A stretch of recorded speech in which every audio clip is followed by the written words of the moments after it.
Harvard School of Public Health states that many people connect processed foods with heart disease, obesity, and diabetes, but the term processed is very diverse. Processed foods can vary in multiple different forms. Nearly every food that people eat daily has been processed in some way.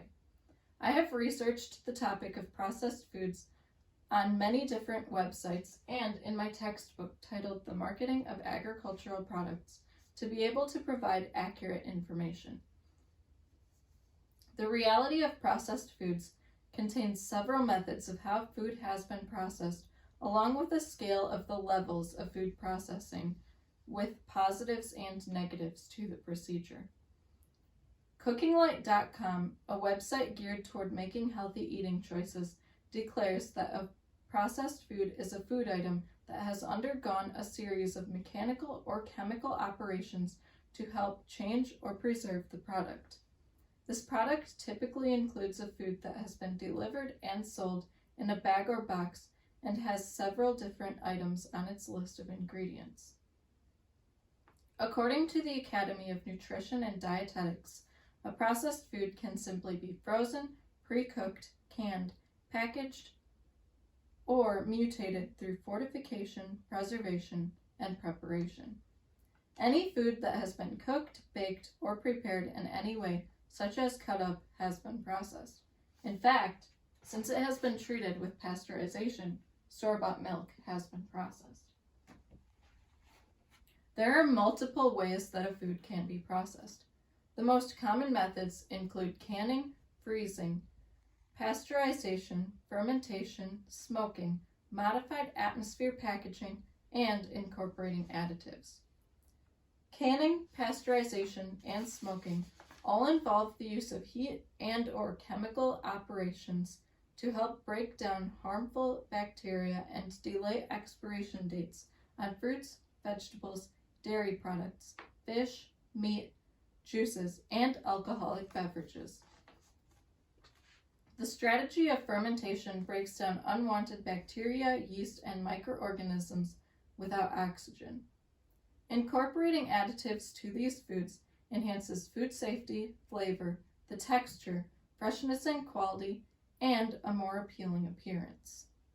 Finally, modified atmosphere packaging is the process of substituting air in a package with the gases we breathe to help extend the shelf life of fresh foods, such as fruits, vegetables, meats, and seafood.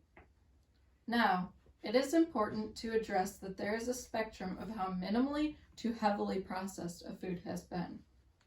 Minimally processed foods are packed simply for convenience and can include bagged lettuce, cut up vegetables and fruit, or roasted nuts. Canned tomatoes, tuna, frozen fruits and vegetables are all packed to lock in freshness and nutritional quality. Numerous foods such as jarred sauces, cake mixes, yogurt, and salad dressing have sweeteners, oils, spices, and preservatives added to them.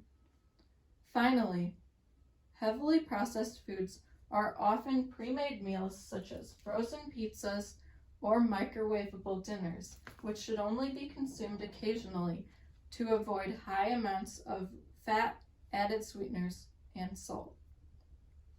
Unfortunately, there are drawbacks to processed foods.